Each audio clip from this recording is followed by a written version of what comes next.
Tá no ar mais um episódio do podcast do Pazcast, que esse é o podcast da paz.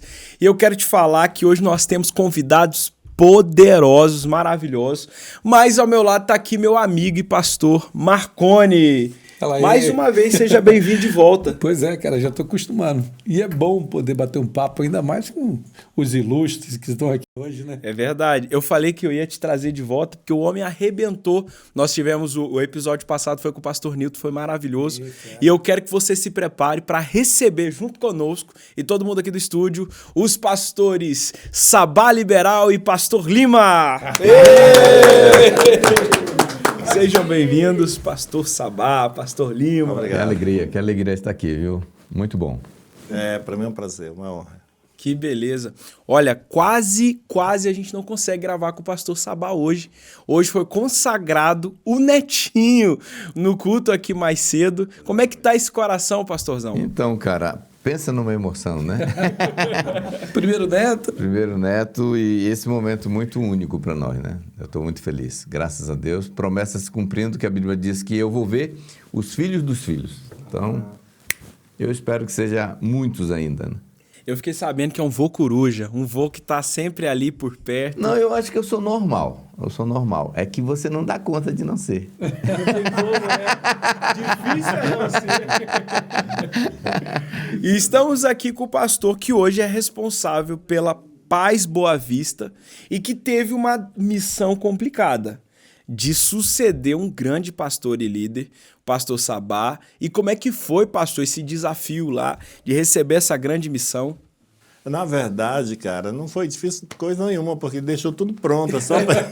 Eu só continuei dirigindo o ônibus, mas ele deixou tudo arrumadinho. O pastor Sabá é um mestre. Então, eu como cria dele, né, de tantos anos de discipulado, 25 já, né, Sabá? Ou mais. 25 anos de discipulado, cara, a gente aprende a andar com o cara, né? E então, foi legal e está sendo bom. Tem seus desafios normais que toda igreja tem, mas em relação à organização e tudo mais, ele deixou tudo pronto e nós estamos só seguindo. O Lima é um cara muito querido lá pela igreja, né? Então, foi fácil, porque deixar alguém que a igreja gosta, que a igreja recebe, é muito mais fácil. Para mim, ter uma pessoa no time que tinha essa preferência, esse carinho da igreja, foi muito tranquilo. Eu falo também que foi tudo bom, a Sabá deixou tudo pronto, mas, na verdade, ele deixou até eu pronto. porque nós tivemos, né, Sabá, uma preparação muito... Sabá eu tiro o chapéu para esse cara, porque ele preparou com muita antecedência, tudo. Até para mudança ele se programou com muita antecedência. Antecipou, né? Bem antecipado. E até eu lembro quando ele tinha que resolver alguma coisa de documentos, seja o que for, ele me chamava para ver. Eu quero que esteja junto comigo. Às vezes eu não entendia por que ele me quer aqui, só para ver o que ele ia fazer. Mas ele estava me ensinando uma lição, né? E depois ele fez uma viagem de 6 meses, né? E me deixou lá cuidando da igreja. Ele falou, fica aí até eu voltar. Quando ele voltou, ele disse, eu não vou mais assumir, não. Eu vou só te apoiar. E ele ficou me apoiando mais 6 meses e depois deu tudo certo, graças a Deus, estamos juntos aí. Cara, que legal. Mas é uma obra de Deus mesmo, né? Verdade. Nasceu com muita oração, né, Sabá? Exatamente. Desde Santarém, muito tempo de oração e... Eu vou falar aqui o que eu, né? Porque a gente tem que Você acompanhou de perto, né? ver a honra que eu tive de poder estar com esses pastores aí e aprender tudo que a gente tem. Mas a história de vocês virem para Boa Vista também, né? Como escolheu Boa Vista e quantas pessoas, porque hoje a gente tem uma igreja lá enorme, uma das igrejas assim de referência em Boa Vista. E como é que foi, pastor, chegar até Boa Vista? Bom, eu vou falar depois de uma fala aí, mas na verdade, havia um projeto da igreja fechar a Amazônia no sentido de entrar em todas as capitais. Isso era o projeto da Missão Paz. E o pastor Eibe tinha esse sonho de colocar, como se fosse assim, para rodar, a ideia, a visão, o sonho do Atos em Ação. E então ele chegou com o pastor Paulo e falou, vamos fazer aí um 2 em 1, né? Porque a gente entra em Boa Vista, que era uma capital do norte, que ainda precisava começar uma igreja, e aí a gente experimenta, faz um laboratório desse projeto de começar de um jeito diferente uma igreja. que era exatamente entrar numa capital com um grupo pequeno, já de forma bem fora do convencional. E foi quando eu estava com minha família morando em Macapá nessa época, que também eu fui enviado para lá para começar um trabalho. E ali, então, eles nos chamaram e falaram, vem para cá, volta para Santarém, que a gente tem um projeto aqui para você. E aí foi que eles me falaram, Boa Vista, aí você vai com um time. Eu não sabia quem ia nesse time. Quando eu cheguei em Santarém, que eu conheci, o Lima era um dos que estava escalado no time, né? Eles escalaram o time, convocaram e falaram assim, você vai liderar essa turma aí. Então vamos. Aí nós fomos para Boa Vista. Fomos 5 famílias. 5 né? famílias. Sabá, inclusive, você falou que era um jeito diferente de fazer, porque antes a missão, a igreja, às vezes enviava um casal, né? Solitário, para começar um trabalho do zero. E essa ideia foi até do Bill Beckman, né? Que começou a falar sobre, em vez de plantar uma semente, plante uma muda. E depois, em vez de uma muda, plante um pomar. Não era essa a ideia. E aí começou com esses 5 casais, que depois, você sabe, né? Se estendeu para Fortaleza e São Paulo, é um espetáculo. Exatamente. Aí nós fomos, nossos filhos pequenos. O Lima já conhecia Boa Vista, porque ele morou em Roraima muito tempo. Para quem não sabe, o pastor Lima ele é um exímio patroleiro. Ele que fez aquelas estradas ali, a maioria, que liga com Venezuela, liga com Manaus. É mesmo. Quando eu cheguei lá, não tinha nada de asfalto, era terrível. Eu disse que eu preparei a estrada para eu mesmo depois. Preparou o caminho, né? É verdade. Preparou o caminho. Hoje, quando ele passa na estrada, tem um buraco e fala, ih, fui eu que fiz, né? Isso aqui não foi eu, não. A minha primeira viagem de Manaus para Boa Vista durou 30 horas de ônibus. E era terrível, não tinha nenhum asfalto. E aí eu já comecei a trabalhar nessa estrada e quando eu saí de lá ficou toda asfaltada. Então eu preparei meu próprio caminho, né? Foi um privilégio. Mas... E o Lima, eu vou falar aqui que eu conheço um pouquinho a história. O Lima tem uma história muito legal com o pastor Eibe. Eu só queria até fazer, antes dessa história, eu queria até fazer um comentário. É muito difícil a gente ver um sucessor com essa leveza falando da transição, falando, olha, o pastor deixou tudo organizado e eu só precisei dar sequência. E muitas pessoas, às vezes, focariam agora em dizer, cara, isso aqui foi desafiador, aquilo ali, e você vê a mentalidade dele. A mentalidade dele, não, eu fui privilegiado, pelo contrário, eu tive a honra de continuar. Então, é uma mentalidade que a gente mais jovem precisa aprender, porque às vezes a gente está ocupando tempo demais falando, poxa, eu não tenho essa, eu não tenho aquela, e imagina, como que eu vou fazer? E um desafio que é realmente, Boa Vista é um desafio como capital, como cidade. E aí você dá sequência num trabalho bem construído, sólido, é um grande desafio, mas você vê a mentalidade de campeão mesmo, de falar, não, foi uma bênção, foi muito bacana o jeito que você havia lidou. muita intencionalidade desde o começo do pastor Sabá. Ele fazia tudo planejando para o futuro. Então, até preparar quem ele deveria deixar lá, ele encostou mesmo em mim, né, pastor Sabá? Eu acho que é complicado você deixar pepino para os outros. Então, mas também não tem como deixar tudo redondinho. O Lima ele está sendo bem humilde em admitir isso, dizer que está tudo redondinho. Tinha muita coisa que, por exemplo, a parte da construção é um pepino que eu... ele que está lidando com isso.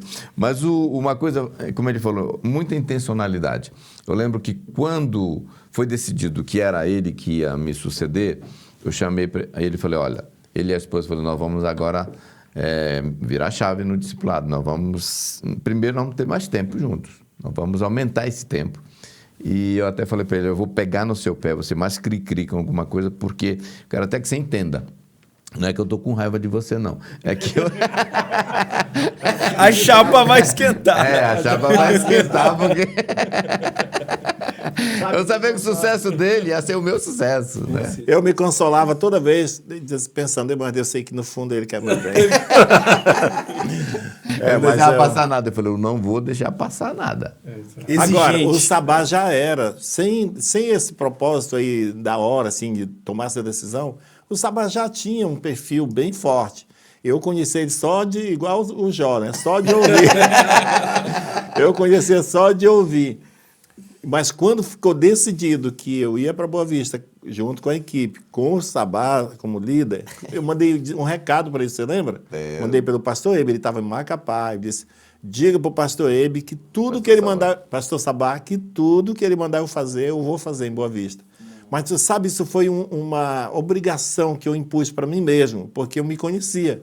Então eu pensava, eu preciso dar certo. Não ia sair faísca, né? Era, senão eu não podia confiar em mim. Então eu digo assim, eu vou logo dar minha palavra e eu acho que a gente caminhou junto. Não, foi Todo mundo quer um liderado assim, né, pastor? Meu Deus. Um liderado que diz, olha, o que o senhor falar, eu vou pra cima, eu vou fazer acontecer, não vou fazer do meu jeito. Inclusive, o senhor tem ministrado muito para a nossa equipe aqui em São Paulo sobre não ser só um grande líder, mas também ser um bom liderado. E que, na verdade, a liderança começa no quão bom você é em receber entender essa autoridade, essa hierarquia e ser leve para o seu líder.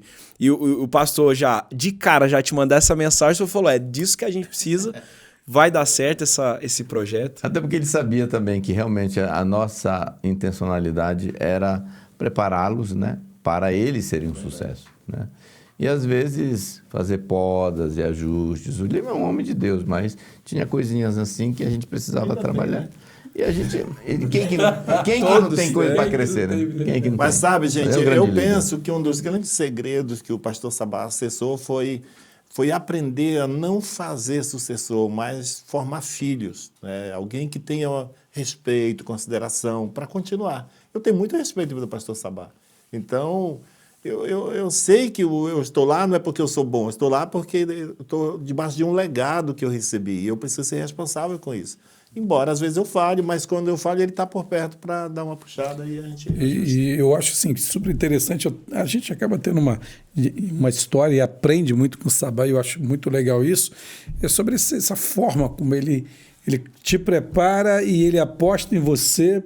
E quando você, muitas vezes, nem você está esperando para fazer aquilo, e é muito legal. Ele tem esse olhar de olha para você, que nem eu aqui contando.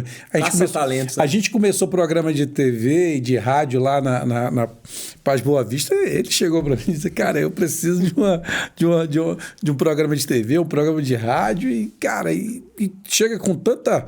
assim, com tanta fé em você, que você diz, cara, eu vou para dentro. Aí aqui em São Paulo, editor, vamos montar uma editora, Marconi, vamos abrir uma livraria. Visionário, né? E nem eu acreditava, cara, esse cara, o que está acontecendo? Mas ele vai lá, ele aposta, conhece, eu acho que é muito, muito forte isso no pastor. Ele conhece os seus liderados, ele tem uma percepção, isso é muito legal. Admirável. Pastor Lima, respondendo então a pergunta, esse furo. Essa história é muito... Não, essa história é boa. Eu sei que... Como é que é? Eu acho que a maioria dos líderes da paz já conhece essa história. O pastor Ebe fala por aí, de vez em quando. Bem, eu acho que essa história tem um fundo. Hoje eu contei essa história para o Roberto, vindo lá de Bragança Paulista. A história é que Deus tinha preparado um negócio. Se alguém chegasse só me convidando, eu nunca iria, porque eu era um cara super religioso, eu ia ser padre, e eu tinha essa decisão de ser padre, estava encaminhado, e eu tinha tanta aversão ao evangelho, por não conhecer, que eu dizia que eu preferia ir para o inferno do que ser protestante, né? Meu Deus. Para chegar nesse ponto, alguém falar isso, tinha que ser alguém que estava muito sério com o negócio. E eu era muito sério. Ao ponto de Deus pensou, eu acho que Deus pensou numa coisa assim, poxa, um convite normal não vai, eu vou ter que criar uma situação para deixar ele constrangido e ir. E o que aconteceu? Nessa época eu estava no Exército, então eu e outros soldados estávamos pedindo uma carona. Isso lá em Santarém, né? Em Santarém, no Pará. O quartel fica bem alto, lá fora da cidade, numa serra. E lá em cima tinha só um acesso para a cidade. E eu estava junto com outro soldado esperando uma carona, pedindo uma carona para a cidade, querendo uma carona. E só passava carro no sentido contrário, subindo a serra. Nós queríamos carro descendo para a cidade. Aí, depois de passar vários carros, eu falei para ele, o próximo carro que vier, se vier no sentido contrário, eu vou furar o pneu. Aí eu peguei um pedaço de madeira, uma tábuazinha assim, com prego, e fiquei segurando. Cara, não demorou muito ver um carro subindo. Aí eu fui lá e coloquei bem onde o carro passaria. Aí era o pastor Ebe, mas não conhecia, né? Num Chevette marrom dele. Lembra daquele Chevette? Ele passou em cima do prego que entrou, que saiu batendo no pneu, assim. Só que tinha uma curva logo na frente e não aparecia nada, né? A gente ficou vibrando lá, que acertamos. Cara... E o Eve conta que ele estava saindo para tirar tempo com Deus. Aí depois de alguns minutos, lá vem o mesmo, só que a gente nem pensou que era o mesmo carro. Lá vem um carro voltando, vindo no sentido que a gente queria para a cidade. Aí nós demos sinal pedindo carona. Aí o carro passou um pouco, parou bem na frente, aí depois voltou de ré e nós fomos correndo, né? Quando a gente chegou na porta do carro, que eu pedi a carona, ele falou assim: "Paz, eu nem ia parar, mas Deus falou para mim, para." Por quê? Deixa eu explicar. Pode entrar. Aí nós entramos no carro e ele falou: "Olha, todo dia, geralmente, eu tiro um tempo com Deus aqui fora da cidade, eu pego a estrada só para orar e tal. Mas hoje o pneu do meu carro furou, cara, por aqui, e eu tive que trocar o pneu no sol quente. Eu fiquei muito suado, por isso eu nem ia parar para você, mas eu senti Deus mandando eu parar." Cara, quando ele falou isso, meu coração, sabe, a minha consciência já ficou pesada, tipo assim, comprometida, constrangido. Aí ele fez o convite para ir no culto na igreja. Era uma programação para jovens. E ele fez o convite. Na mesma hora eu vi como uma oportunidade de compensar o meu problema, meu erro, né? Minha falha, de como que pagar. Foi o que eu senti, porque se fosse um convite normal eu não aceitaria. Talvez até diria que sim, mas não iria. Mas eu fui para casa, ele me deu a carona. Quando ele estava falando ainda sobre o carro, o pneu furado, eu fiz um gesto assim para o outro de trás, não dizer nada. Inclusive, essa história eu contei para ele bem depois no programa, Momentos Milagrosos, sendo entrevistado.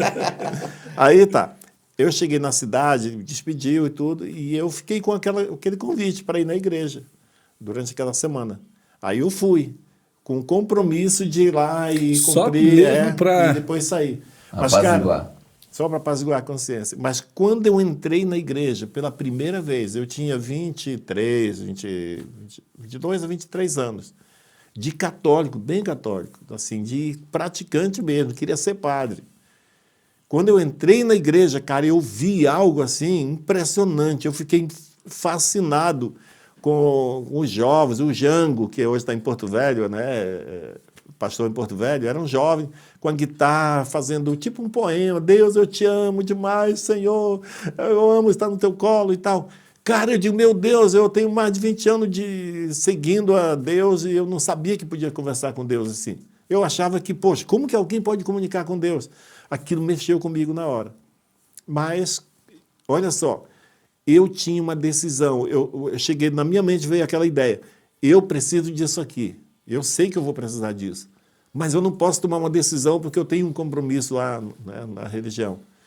Aí terminou o culto, eu fui lá na frente só para falar com o pastor Eibe, para dizer: "Olha, eu já vim, tá?" Realmente, eu fiz assim: "Pastor, eu estou aqui."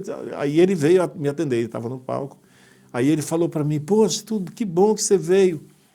Você gostou do culto?" Eu falei: "Gostei demais, eu sei que eu preciso disso que tem aqui, mas eu não posso agora."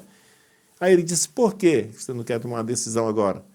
Aí eu disse: "Não, é porque eu fiz um dia uma decisão lá na Igreja Católica e eu não posso quebrar essa decisão, fazer outra aqui irresponsavelmente e depois eu posso quebrar de novo." E ele falou: "Parabéns, você tem toda a razão, você não precisa fazer a decisão agora, pode pensar." Cara, isso conspirou também para mim a favor do Evangelho. Meu Deus, como que ele não está insistindo comigo? Eu sabia que todo protestante ia insistir. Então aquilo me convencia mais ainda, cara. Aí me despedi dele e fui para casa. Eu estava com uma carteira de cigarro no bolso, Hollywood, que eu fumava pra caramba. Hollywood. E aí, quando eu saí da igreja, eu tirei o cigarro, amassei, joguei. Preferência dos padres, né? Aí eu, na minha bicicleta, cara, assobiando as músicas que eu tinha acabado de ouvir, fascinado com tudo. Cheguei em casa, contei para minha irmã, eu estava na casa da minha irmã, e contei para ela, falei da minha experiência e disse para ela: "Olha, tem uma coisa interessante que eu ouvi que eu não entendi." Ele disse que não está interessado em levar a gente para a religião. É só para receber Jesus como Senhor. Isso me convenceu também. E eu falei para minha irmã. Mas aí, a partir daqueles dias, eu fiquei assim, muito, sabe, com um problema na mente, preocupado. Pô, será que está certo? Será que está errado? E eu ia para o quintal. Eu lembro que eu pegava uma bíbliazinha dos Gideões, aquela pequena assim. Eu ia lá para o quintal e eu lia, voltava para casa. Sabe, alguém perturbado? Aí depois eu resolvi ir na igreja. Eu vou lá na igreja. que tinha lá perto, uma igreja católica. Vou lá fazer um teste. Fui na missa, convidei um amigo lá de perto e fui. Quando eu estava no meio da missa, cara, eu sentia assim uma tristeza, parece que era um funeral, sei lá. Sabe, era a minha experiência ali. Eu tinha acabado de ter uma experiência de vida com Deus. Na mesma hora eu disse para o meu amigo assim, olha, nunca mais eu piso aqui. E saí, ele não entendeu nada, mas eu fui, e aí no outro dia eu fui para a igreja. Aí quando eu cheguei lá, encontrei com o Gildo, que hoje é pastor também, mas antes não era. Encontrei com o Gildo na porta. Aí eu falei para ele, cara, hoje eu vou fazer uma decisão de seguir Jesus. Aí ele já ficou do meu lado, né? Não, vou sentar contigo. Aí era o Lucas que estava pregando, era uma quarta-feira à noite, era um estudo bíblico, né, naquela época, quarta-noite. E o pastor Lucas pregou, aí demorou, eu achei que demorou demais, eu fui perdendo vontade. Cara, perdi a vontade. Outra coisa que eu estava pensando recentemente é que o Lucas não tinha esse hábito de fazer apelo, ficar convidando e convidando de novo. E o Lucas fez o primeiro convite e eu já estava sem vontade. Aí ele convidou a segunda vez e eu continuei com a mão baixa. E o Gildo, assim, igual você está aí, me olhando. Eu percebi só. Quando ele falou a terceira vez, aí eu levantei a mão. Quando passou da minha cabeça, eu pensei, agora já era, agora não tem mais jeito. Pronto, decidi. Aí, cara, aí minha vida mudou. A partir daí foi tremendo, voltei para o quartel.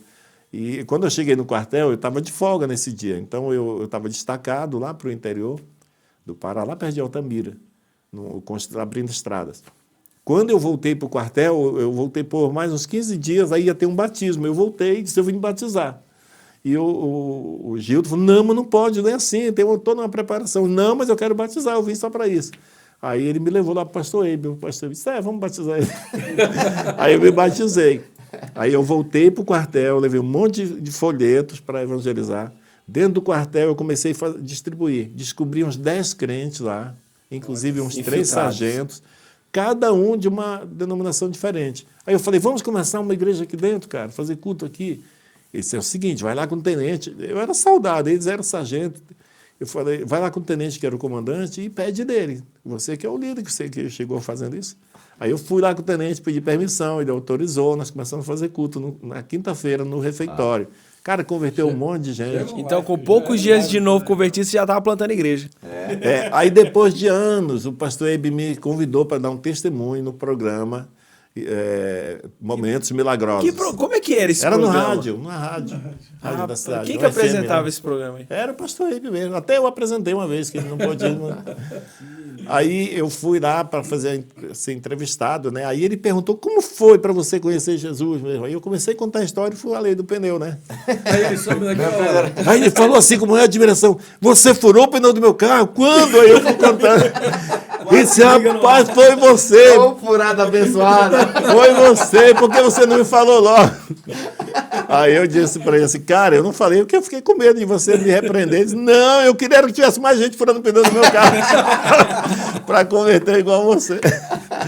Aí essa história ficou rolando aí. Eu acho que essa história, toda vez que o pastor Eibe conta por aí, né? E eu acho interessante que quando ele citou, foi o Lima, tá? Aí eu fui com o pastor Lima. Eu não sei se alguém já ouviu esse testemunho, né? Eu já ganhei pessoa no ponto de ônibus, na faculdade, na vizinhança, mas com pneu furado eu não conhecia ainda. É uma nova modalidade.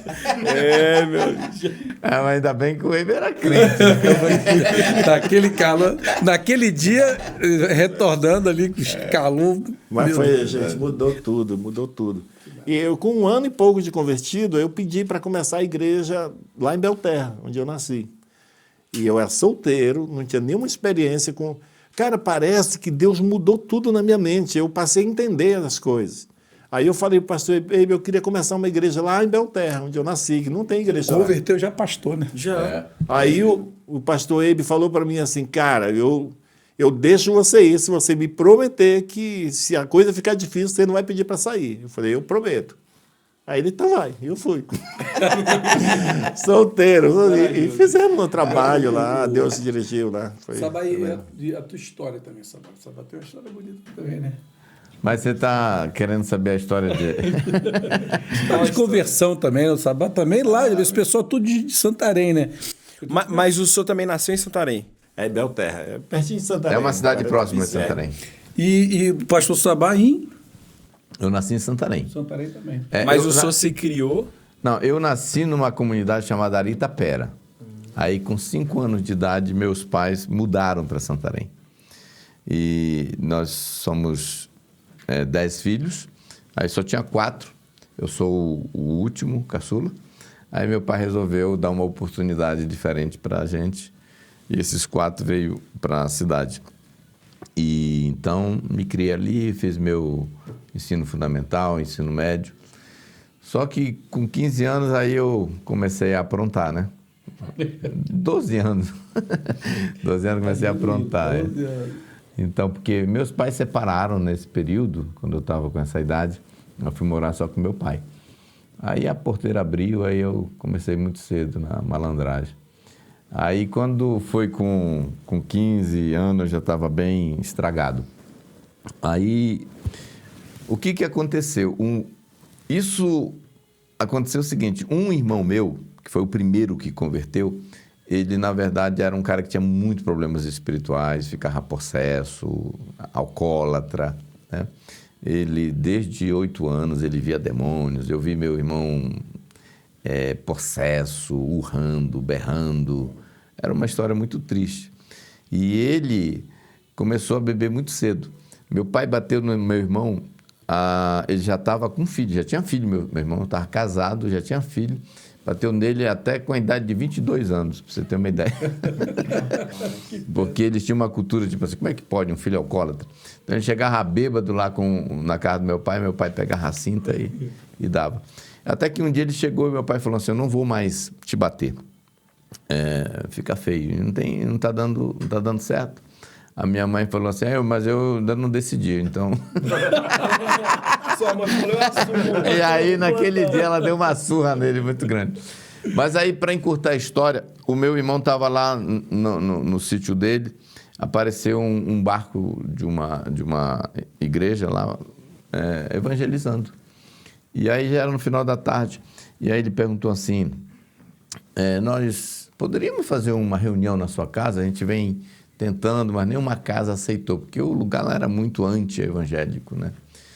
E meu irmão estava meio chumbado, ele falou, tudo bem, pode entrar aí. E aí ele foi lá para a casa dele e falou, a esposa, toma um banho e se arruma que eu deixei uns crentes vir aqui em casa fazer um culto. E a história é mais ou menos assim, quando eles estavam preparando ali e tal, colocaram, naquela época eram umas letrolas, colocavam o LP, e ele com a família aguardando o culto começar, aquela música tocando, Deus usou uma música daquela, uma canção, uma melodia para tocar no coração dele, e começou a chorar abundantemente lá na cadeira dele. E para encurtar a história, naquela noite ele entregou a vida para Jesus. Foi o primeiro filho, primeiro da família a converter.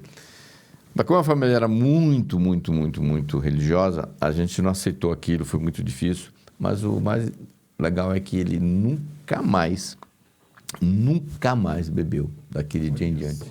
Nunca mais. Nunca mais. E os espíritos malignos saíram da vida dele. De vez. Minha mãe, apesar de muito religiosa, triste com a conversão do meu irmão, mas feliz com a mudança. Então, o poder do evangelho. Aí, um outro irmão meu ficou muito doente. O médico desenganou, porque ele trabalhou no garimpo, pegou uma malária lá e estava muito ruim. Aí foi na época que a Paz começou um trabalho lá pertinho de casa. O pastor Timóteo, irmão do Eibe, começou um trabalho lá, era perto de casa, uns 3 quarteirões. E a minha mãe ficou sabendo de uma oração da manhã que tinha lá, e ela começou a ir clamar por esse meu irmão que estava desenganado. E aí ela fez uma oração que é muito perigosa. Ela disse, Deus, tu curar meu filho, eu viro crente. Uma promessa. E Deus aproveitou a oração dela e curou. E aí a minha mãe começou a ir nessa igreja, lá pertinho de casa. E aí ela falou com o Timóteo, me ajuda que eu estou com um filho muito problemático. Aí foi quando a primeira vez... Nesse caso, o filho problemático era o senhor. Meu pai era dono de uma taberna lá de um bar e tal, e eu estava lá e um dia apareceu um americano lá, que é o Timóteo, batendo papo comigo, e me convidou várias vezes para ir na igreja, mas foi uma conversa muito legal naquele dia. A primeira vez na minha vida, né? Era tão patife, safado, que a primeira vez na minha vida que eu ouvi de um cara com 25 anos, que o Timóteo tinha 25 anos naquela época, que ele nunca tinha nem beijado uma menina. Eu não acreditei. Eu falei assim, você nunca beijou, cara? Não. Como é que você consegue? Você ficou chocado. Chocado demais. Mas aí foi um papo muito legal. Enganei ele umas 100 vezes, ele me convidava, eu dizia que ia, né? Mas como eu nunca tinha furado o pneu de ninguém... eu não tinha obrigação nenhuma de ir. Nem você. Ai, ai. Até que um dia eu resolvi ir, né? Foi uma experiência muito interessante, muito interessante. E aí, um mês depois, o pastor Melvin, que é o pai do Eibe e Timóteo, começou a mostrar filmes lá perto da igreja, como não tinha nada do que a gente tem hoje, Netflix, celular. Eu usei muito aquele desse tamanho para rebobinar, né? Que ela passava filme na parede. Aí eu comecei a ir. Projetor. Comecei a ir. E um dia Deus... Que era uma estratégia de evangelismo. Era uma Passava estratégia. filme na praça. Eles faziam 15 noites consecutivas. Assim, muita oração pelos enfermos e tal, pregação do evangelho. E eu lembro que naquela noite, numa dessas noites, é claro que eu estava indo, porque tinha umas meninas bonitinhas lá. Eu não estava muito interessado no filme. Mas numa noite lá, rapaz, o pastor Melvin resolveu pregar uma mensagem que era... O tema é: onde você passará a eternidade? Forte. Meu amigo, esse cara começou a fazer uma exposição do céu e do inferno, que eu nunca tinha... Aí eu falei, cara, se eu morresse hoje, eu ia pro Beleléu. E foi assim, uma convicção de pecado, de desespero. Eu falei, Deus, eu preciso disso. Você estava com quantos anos, pastor? Estava com 17 anos. Muito novo também, né? 17 anos.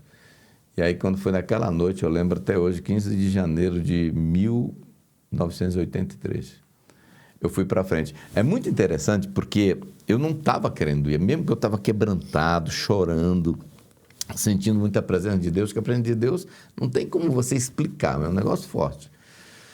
Mas eu estava com vergonha e, ao mesmo tempo, com aquela luta. Cara, se eu virar crente, eu nunca vou dar conta de parar de fumar maconha, usar droga, sair para balada. Como é que eu vou me desconectar dessa turma, né? Dessa vida promíscua? Apegado àquele Como é que eu vou parar? Ficar feio demais, então é melhor não ser. Esse é o argumento do capeta na cabeça da gente. E aí, de repente, eu vi muitas pessoas indo para frente, inclusive um cara, o nome dele era Inácio, meu vizinho, era o meu parceiro de fumar maconha, de aprontar. Eu falei, o Inácio, cara? Seu comparsa. O Inácio tá indo? Cara, eu também vou. Você vê como a gente é encorajado, né, pela decisão. O Inácio acabou não permanecendo e eu, graças a Deus, completei 41 anos seguindo Jesus hoje. Esse ano. Que beleza. Coisa linda. Como Deus transforma, né, pastor? E eu conhecendo o senhor hoje, toda a sua família, toda a sua história ministerial, e é impressionante ver como tudo começou, como Jesus mudou a história mesmo. Não só o destino eterno, mas também convicções, valores. É muito o que o pastor Lima falou, né? Parece que Deus mudou a cabeça dele e praticamente que da noite para o dia as prioridades foram totalmente transformadas, né? E aquilo que talvez te prendia acabou se tornando um testemunho muito poderoso para outras pessoas que de repente estão presas ainda em vícios, em tantas escolhas ruins, às vezes até em más amizades, que às vezes estão ouvindo e falando, puxa vida, eu preciso dessa mudança, eu preciso me desvencilhar, ser transformado, né? E como Deus usou esse projeto em Santarém para alcançar tantas e tantas vidas. E vida aqui a gente tem 2 grandes homens, 2 pastores, 2 maridos, pais, avô agora, né? Que exemplo de vida. E eu acho que como é importante a gente falar do amor de Cristo, como é importante expor as pessoas o evangelho. Tem o caso do Lima, que tinha uma formação religiosa. Olha só como é que é difícil. Uma formação religiosa já preparado. E o Sabá na vida, a barraqueira. Eu acho muito interessante que isso não é uma decisãozinha, né? Porque Aí está a consistência, né? Até hoje, continua com o mesmo fogo, a mesma intensidade. Isso é maravilhoso, né? Não, muda de cidade, vai para outro lugar, recomeça de novo, onde for preciso e não para. Isso é muito legal. E quando vocês chegarem em Boa Vista, porque eu estou falando aqui, gente, porque eu conheço Boa Vista. Eu passei 20 anos em Boa Vista, eu vim com o Sabá também para aqui, para São Paulo. Conheci o que é o trabalho da Igreja da Paz lá, o quanto é que foi maravilhoso. Mas eu queria saber, quando vocês chegarem em Boa Vista era pequena, né, pastor? E ali o desafio de chegar naquela cidade lá e começar uma igreja do jeito que vocês começaram e alcançar o que vocês alcançaram. Como é que foi esse processo, assim, pastor? Então, como eu contei, houve o convite, né? O convite, mais ou menos, vem para cá. E aí nós fomos.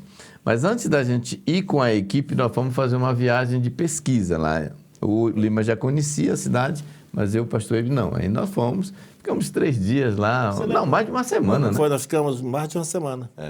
O Lima mostrando todas a as cidade pra igrejas. gente. Onde tinha uma igreja, a gente ia lá olhar. Você lembra daquele episódio que eu levei vocês para apresentar para o pastor da outra igreja lá? Lembro. Foi muito interessante. E- Porque nós tínhamos uma cultura, temos ainda, eu creio, de quando a gente ia começar uma igreja em outro lugar, a gente procurava o líder da comunidade, né, para pedir permissão, a bênção, ó, estamos chegando, começar um trabalho, você é daqui dessa cidade, nos abençoe. E eu levei eles, o pastor Ebi e o pastor Sabá, para ir lá na casa desse pastor, de uma outra denominação, que eu, quando eu estava de folga, ia lá nessa igreja, e apresentei ele. Olha, nossa igreja chegou, eu queria apresentar para os pastores, nós viemos aqui para começar. Aí o pastor Sabá começou a conversar com ele, o pastor Ebi também, só que na mesma hora ele teve uma reação assim, você lembra? Que ele batia na mesa e dizia assim, essa cidade é cemitério de pastor. Você lembra disso? Lembro. Aqui é cemitério de pastor, aqui pastor adultera, aqui pastor rouba, eu tenho terreno para construir igreja, mas não tenho pastor para botar, porque o cara fez um desabafo que eu me arrependi demais. Assim, de ter levado o pastor. Só que quando nós saímos de lá, o pastor ele disse, nós anulamos em nome de Jesus. Não, aí quando nós saímos da casa do cara, eu falei, Eibe, pra cá que você tá me mandando?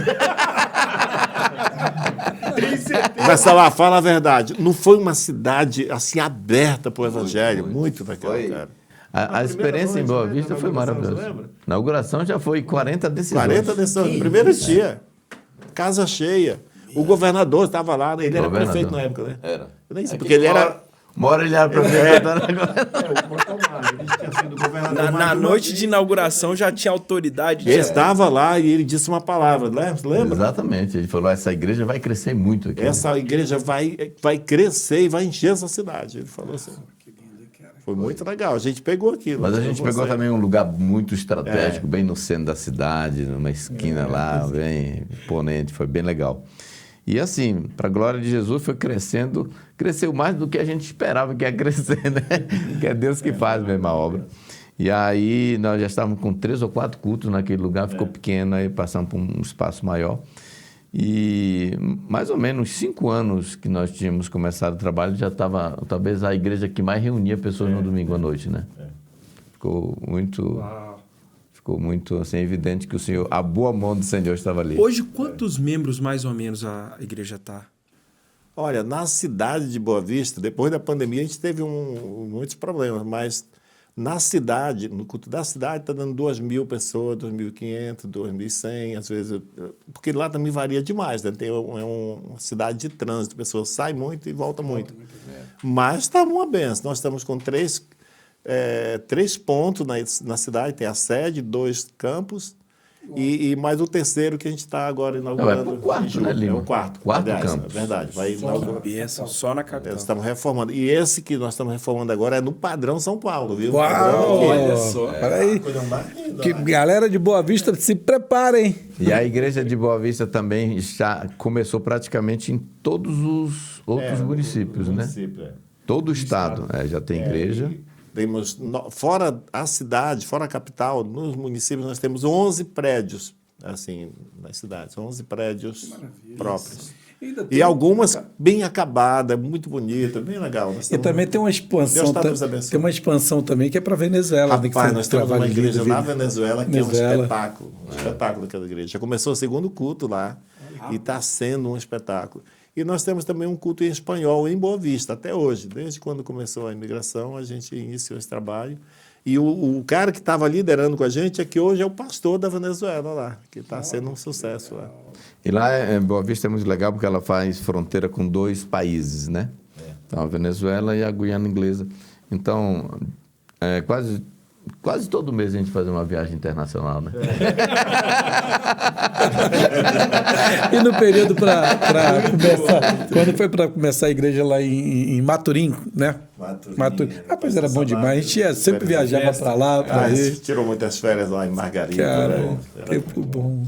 É muito bonito ver a história e hoje Boa Vista não apenas impactou a capital, a Paz Boa Vista não apenas ganhou a capital em relevância, em alcance, como as outras cidades do estado e também enviou missionários e obreiros, pastores, inclusive aqui para São Paulo, né? Por muitos anos financiando os pastores, os obreiros, tornando que muito do que nós temos aqui em São Paulo possível.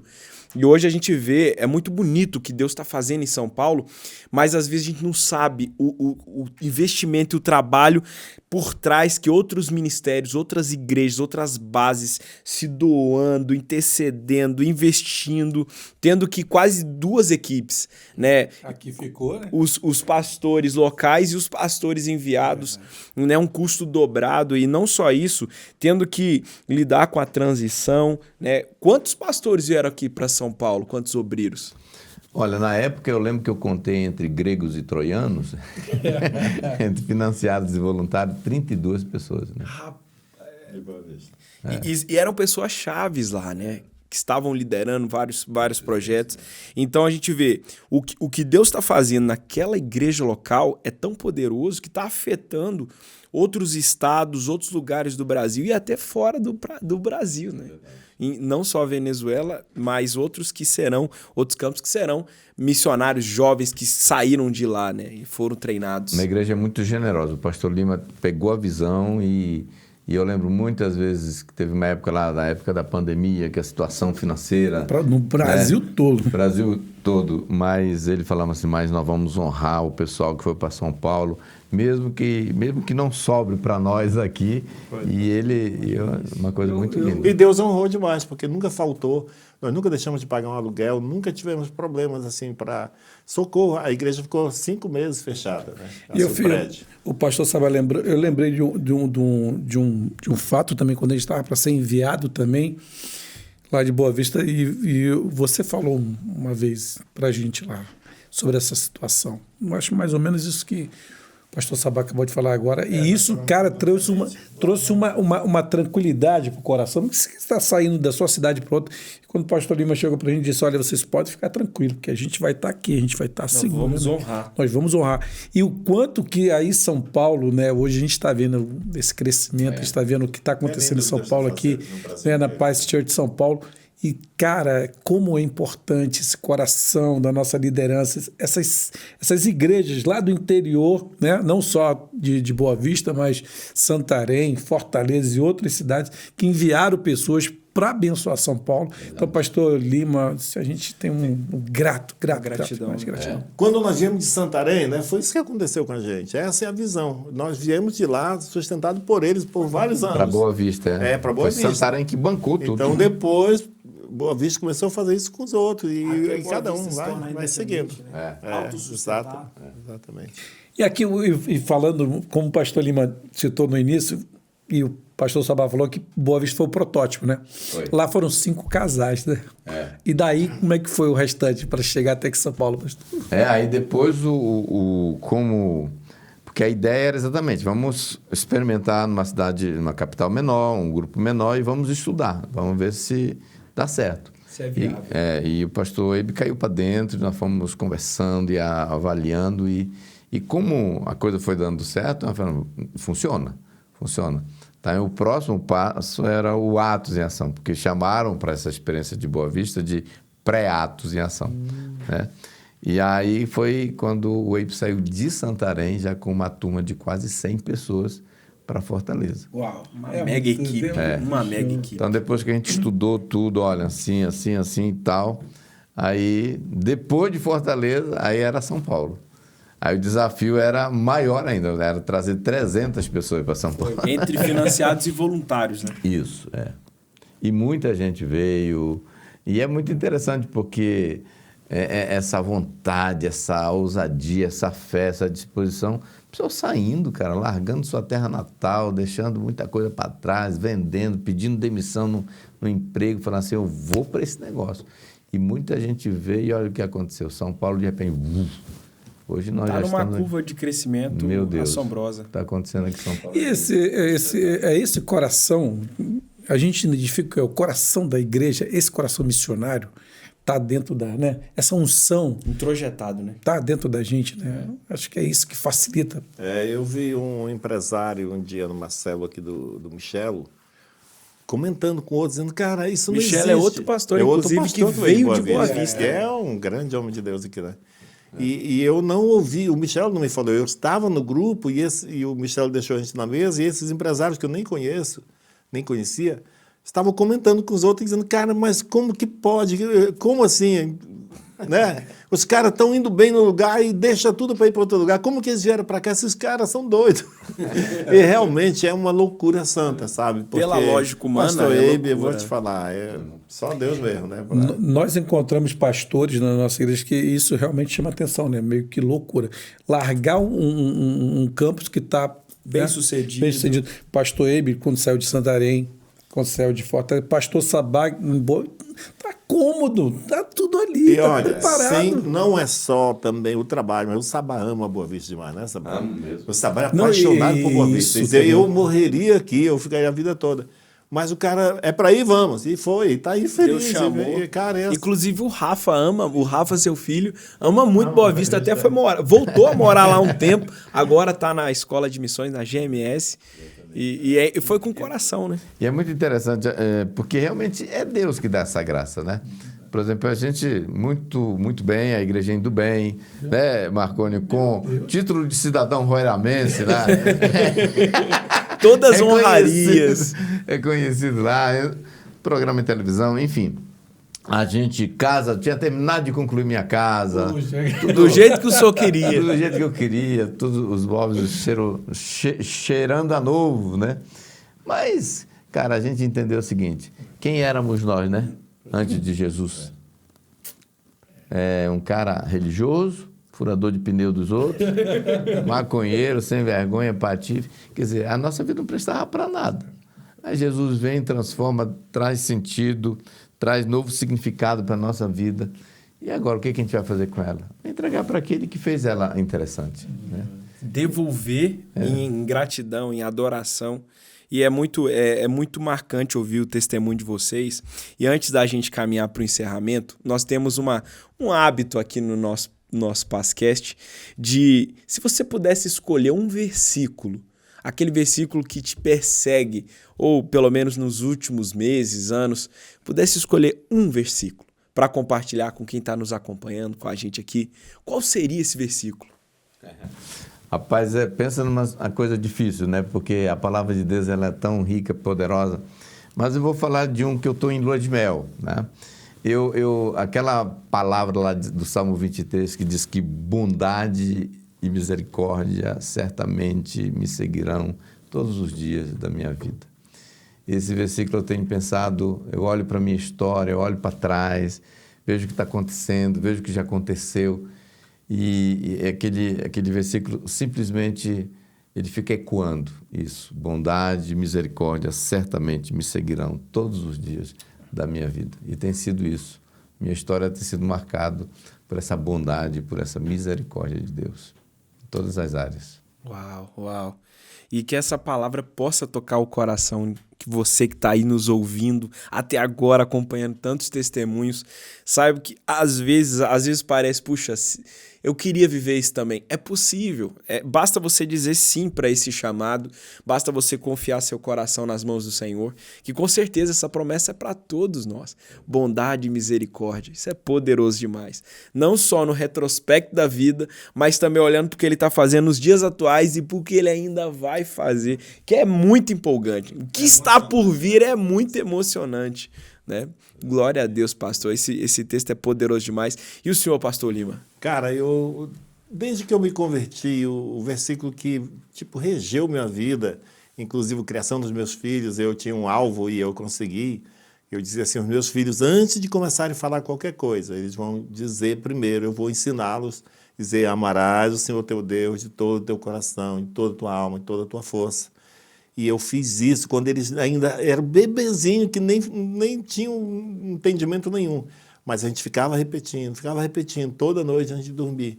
E nós tivemos uma surpresa quando a nossa filha, no quarto, minha esposa chegou a ser assustada, me falando. Ou ela falou a primeira vez, assim, sem poder falar certo, porque era bebê, mas dizendo, amo Deus, coração, e alma e tal. Cara, foi muito emocionante, porque eu acho que o que deve reger a nossa vida é esse amor incondicional por Deus. Nada faz sentido quando você perde esse alvo do amor de Deus. E o amor de Deus, para mim, é o que mais me fascina. Sabe, eu faria qualquer coisa de novo, começaria tudo de novo, enfrentaria qualquer situação pelo amor que eu tenho por esse Deus tão poderoso, tão maravilhoso, que me amou e que me acolheu e me deu vida. E que nós possamos dizer para os nossos filhos também, né? Ame o Senhor teu Deus de todo o coração, de toda a sua força, de toda a sua alma. É poderoso demais. Esse amor transformou a gente. Eu vou fazer o seguinte, pastor, se você concordar, de você comentar o seu texto no próximo episódio que nós vamos fazer juntos, que nós vamos falar aqui sobre assuntos bem interessantes. Vou deixar vocês aí curiosos acerca do texto que o pastor vai compartilhar com a gente. Mas antes da gente agradecer, inclusive quero agradecê-los por ter aceitado esse convite, estar aqui com a gente nessa gravação. Esse desafio, o pastor Lima chegou de viagem, estava num curso aqui. E mesmo assim falou, tô aqui, se precisar a gente vai noite adentro, gravando. E é uma alegria tê-lo aqui. A gente tem sido muito abençoado pela sua vida, pelo seu ministério aqui em São Paulo. E esse testemunho vai continuar reverberando. Mas antes eu gostaria de pedir para vocês dois fazerem aqui, olhando para a câmera, uma mensagem final para quem está nos ouvindo, talvez algo que venha do coração de vocês, algo que vocês entendam que Deus quer compartilhar com essas pessoas, além de tudo isso que foi fantástico. Uma mensagem, uma consideração final. Você pode olhar para essa câmera aqui à direita.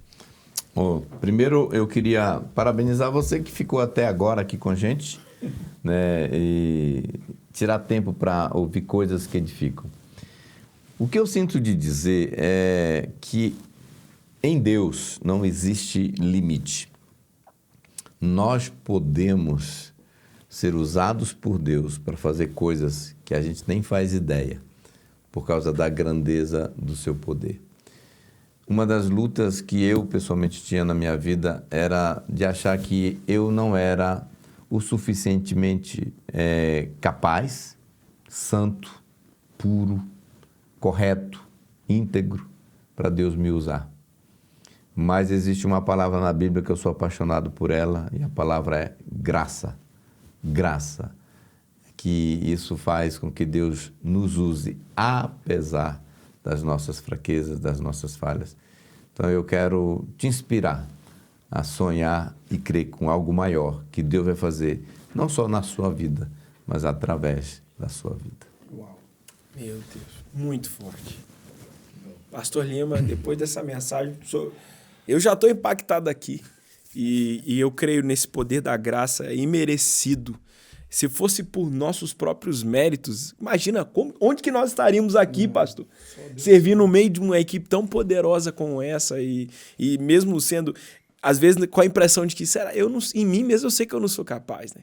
Mas o Senhor tem nos capacitado, nos permitido participar desse projeto. Pastor Lima, faça suas considerações. Eu queria dizer que a vida é regida não pelo natural, nem pelos nossos sentimentos.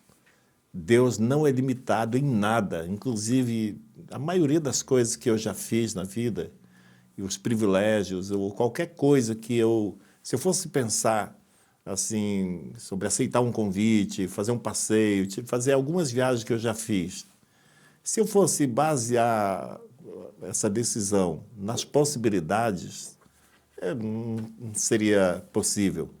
Mas eu aprendi uma coisa, e isso está disponível para você também, que em Deus nós podemos ir muito longe.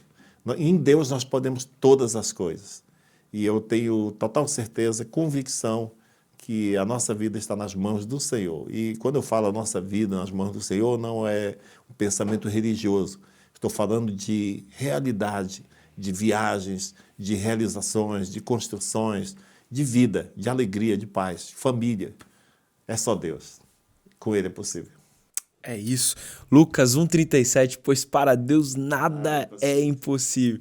Nem mesmo suceder um grande líder numa grande capital, nem mesmo vir para uma capital como São Paulo, cultura totalmente diferente, andando no meio de homens brilhantes que a gente eu assisti esses homens à distância, eu via nas grandes conferências, nas transmissões que na época era difícil ter acesso, às vezes você tinha que comprar o DVD, às vezes você tinha que...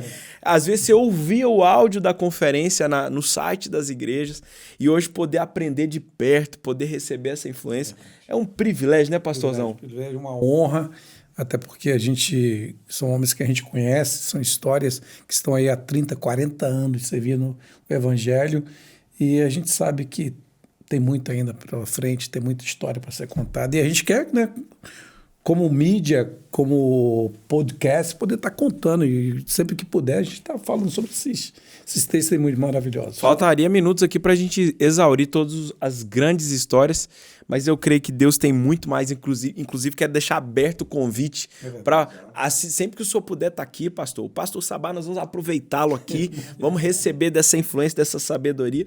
Mas, pastor Lima, sempre que você vier a São Paulo, puder nos visitar aqui como Pazcast, vai ser uma honra, uma alegria. E olha, gente, é um privilégio tremendo e a gente poder ter pessoas como vocês que levam a nossa voz mais longe, a nossa imagem, né? Isso é obra de Deus. Vocês são preciosos demais. Obrigado. Parabéns, Rayan, parabéns, pastor Marconi, que esse sonho de começar o nosso podcast está se tornando realidade. Já tenho certeza que vai cumprir o seu propósito, que é abençoar vidas. Nós temos recebido feedback de muitas famílias dizendo, cara, eu assisti com a minha família, reunimos aqui, ouvimos o podcast, inclusive o primeiro que nós soltamos com Israel e a Pri. Ontem nós disponibilizamos com o pastor Matias, pastora Bárbara, Isaías, Nicole, enfim. E eu creio que muitas coisas o Senhor vai fazer através dessa oportunidade. E esses episódios vão ficar aqui registrados para a posteridade, para os que virão. É história, muita história, muita história. Muita história. Conversaram com o pastor Newton, né, também, né? Foi poderoso. Vai pro ar ainda. O pastor Newton foi... Agora já foi pro ar, né? Quando esse aqui sair, vai ser o anterior. O episódio 6 foi com o pastor Newton. O episódio 7 com esses dois homens poderosos, além do meu amigo aqui, nos ajudando. Não é sempre que a gente tem esse privilégio de ter você aqui, mas eu agradeço muito. E esse foi o 7º episódio. O senhor quer falar? Não, eu só ia falar, aumenta o salário dele, que ele vem toda vez.